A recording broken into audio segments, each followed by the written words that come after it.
So welcome back to Riding the Edge, and we are going to find out today why this episode of Twilight Zone was banned for 52 years.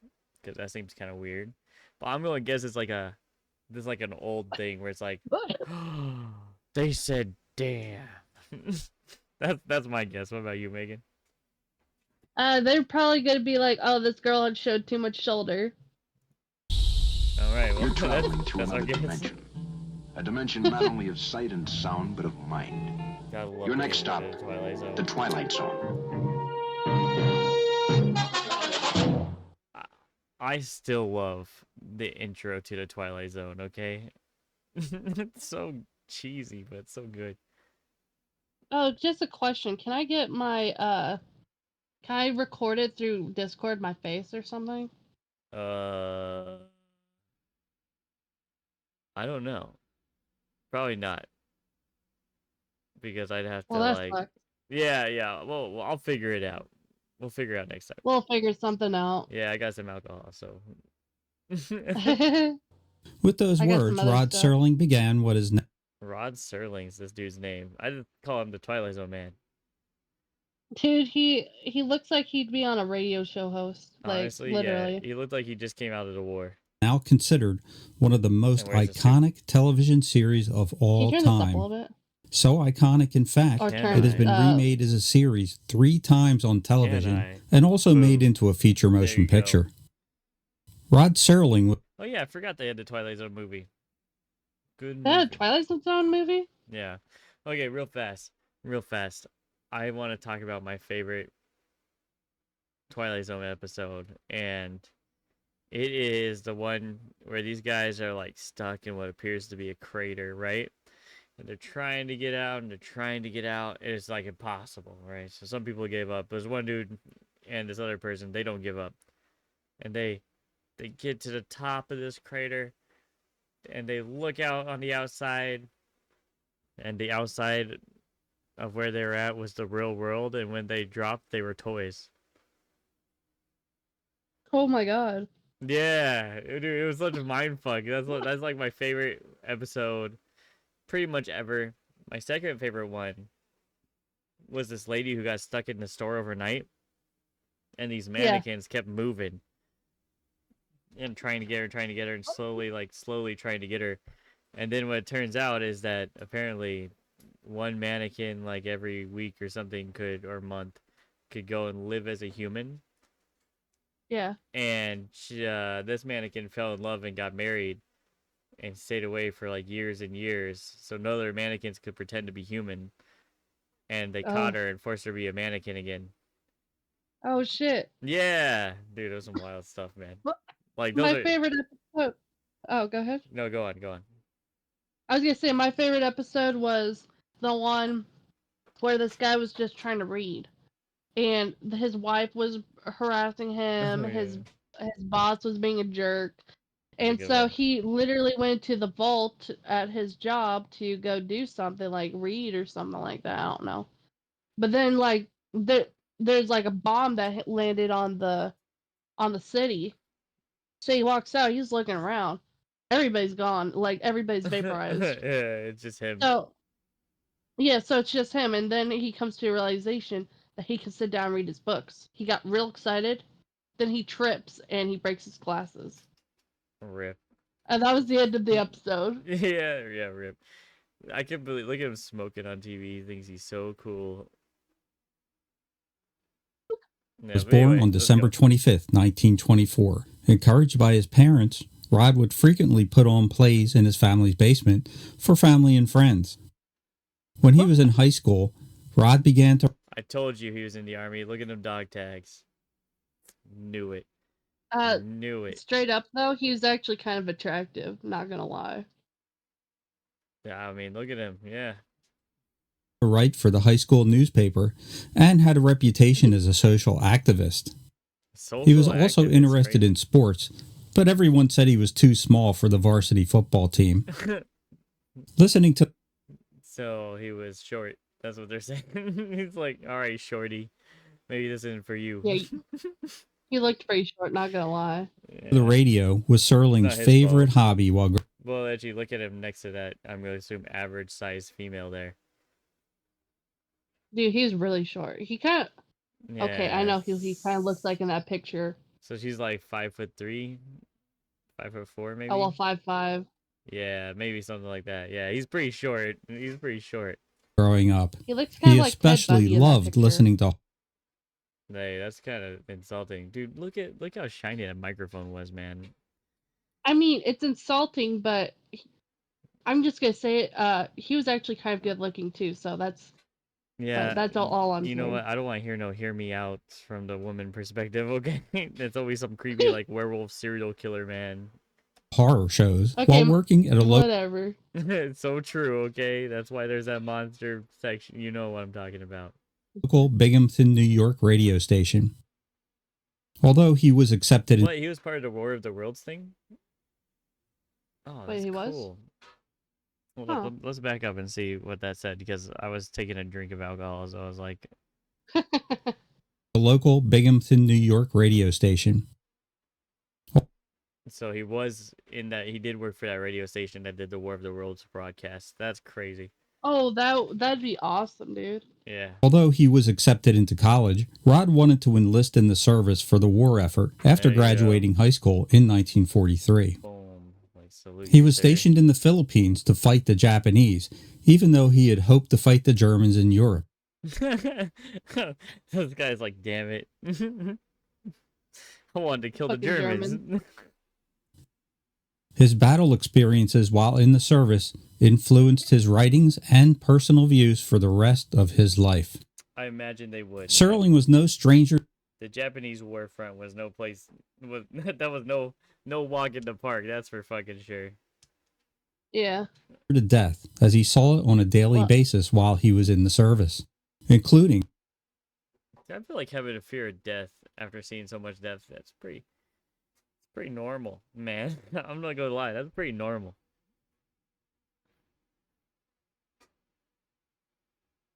What'd you say? I'm sorry.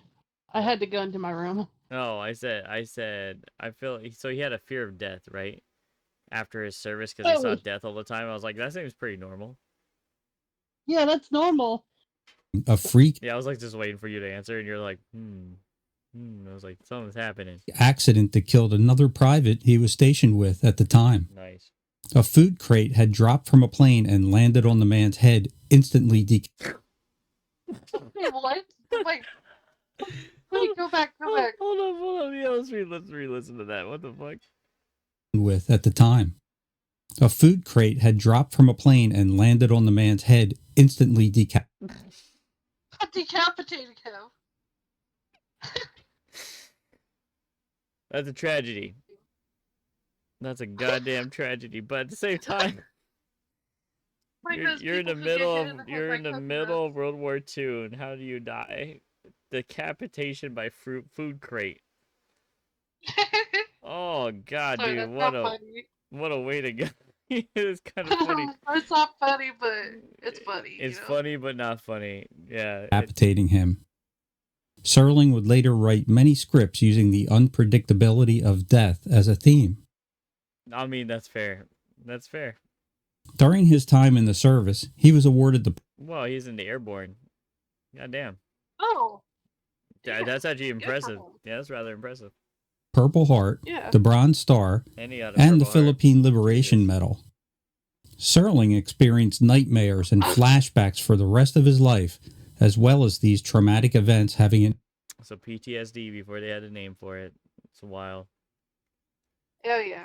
...influence on most of his writing. Rod would later say that he turned to writing to get it off his chest.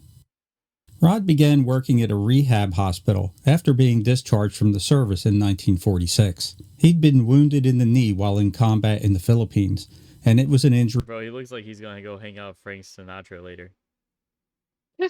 Like, yeah, I'm just going to go... Yeah, I'm just going to go sing real fast. Maybe do some heroin, like, yeah, looks like... Yeah, maybe do some heroin, yeah. Yeah.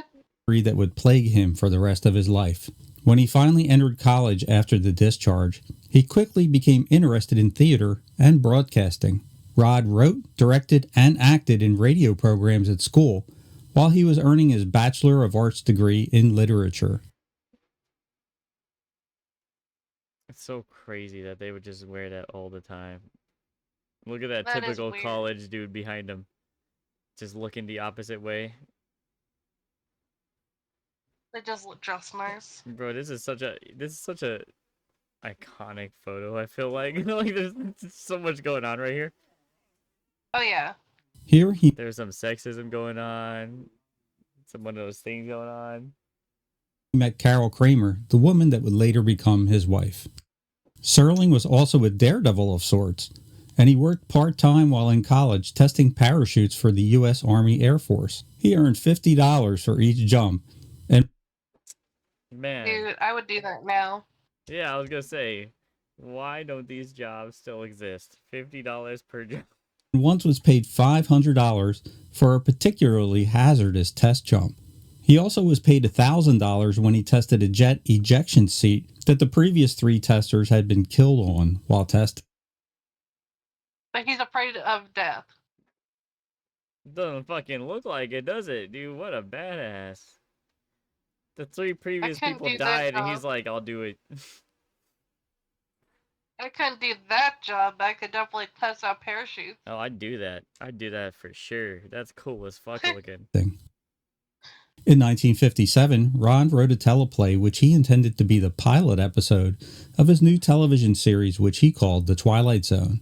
The episode was titled The Time Element and was initially rejected by the networks, but was picked up a year later and produced as an episode of the Westinghouse Desilu Playhouse. Ooh. Are you all right? Oh, sure, I'm all right. Why? Well, this morning you seemed so sure it was another year. Man, the show was a huge success and allowed Serling to begin production on his new, untested anthology series. Although Rod Serling himself is remembered as an on-camera presence in the original Twilight Zone, he actually only appeared physically in 1 episode in the very first season. Really? Well, damn, that broke my brain. The other guy? Yeah, that's what I'm saying. That episode was entitled A World of His Own and was the very last episode of the first season. Bro, she did her in that episode, Rod actually interacts with one of the characters in the episode itself. In real life, such ridiculous nonsense could never... Rod!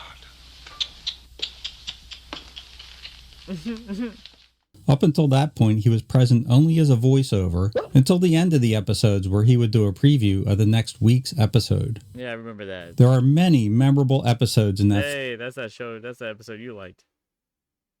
Oh, yeah. That's the guy, yeah. First season, including Time Enough at Last with Burgess Meredith. The Monsters Are Due on Maple Street.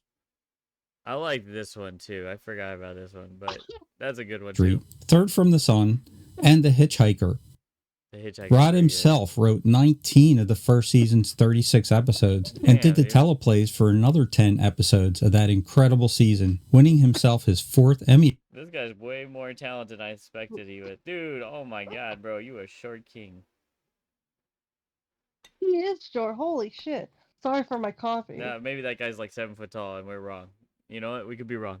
Award for dramatic writing. The second season of The Twilight Zone saw some production problems come into play, as well as a new theme song by Marius Constant, which would replace the dreamy theme by Bernard Herrmann in the first season. Boo.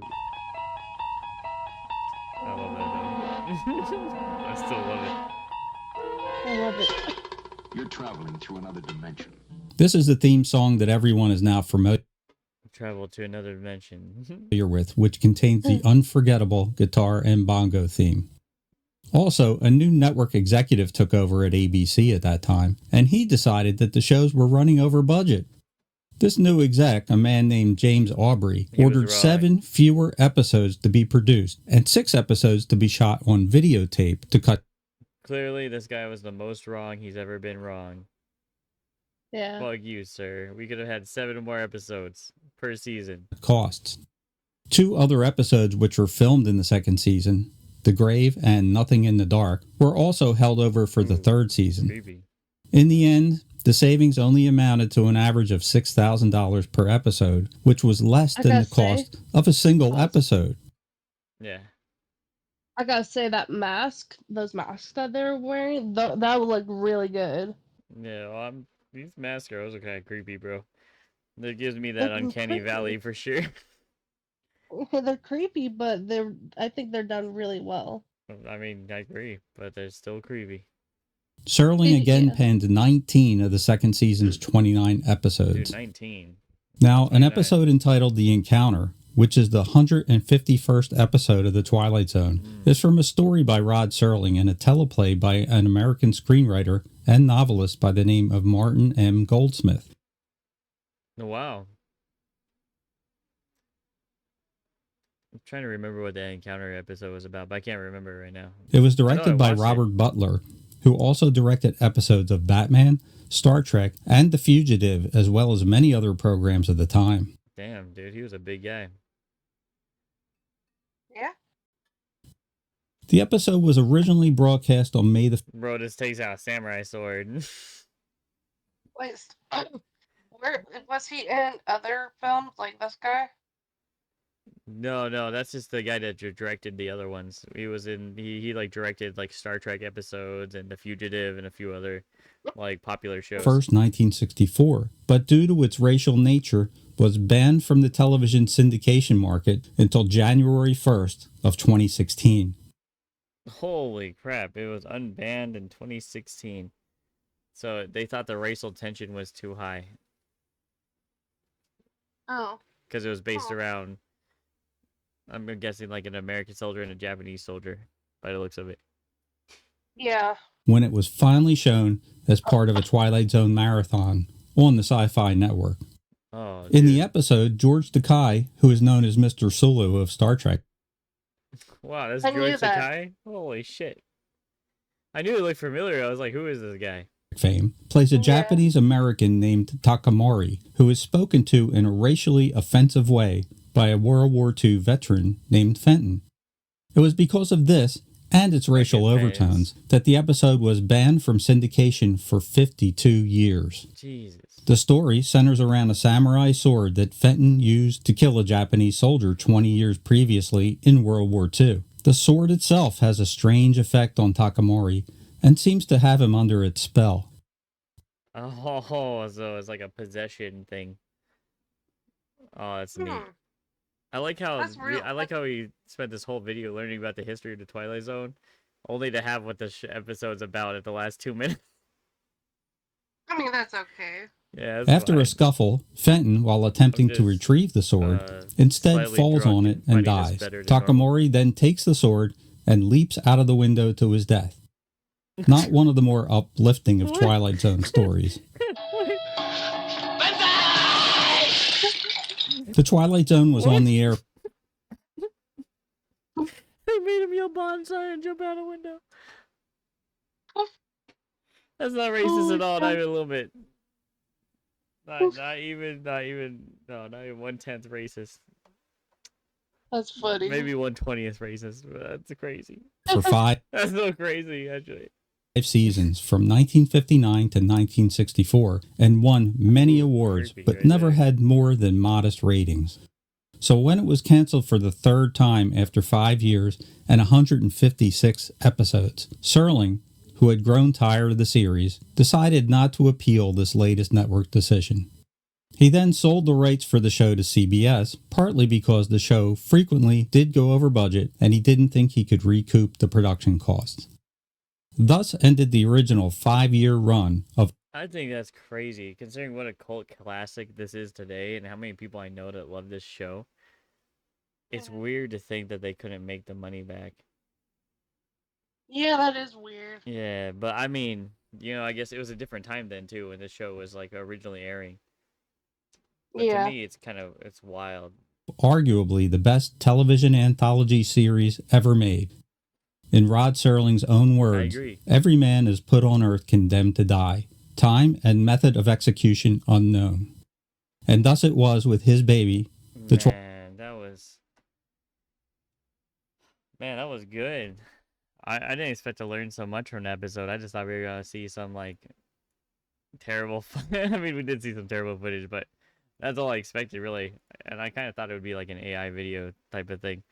But that was actually great. So, give the Rerun Zone a subscribe and a like. That's what I'm going to do. And yeah, well, I hope everybody has a good night. Yep, see ya. Bye-bye.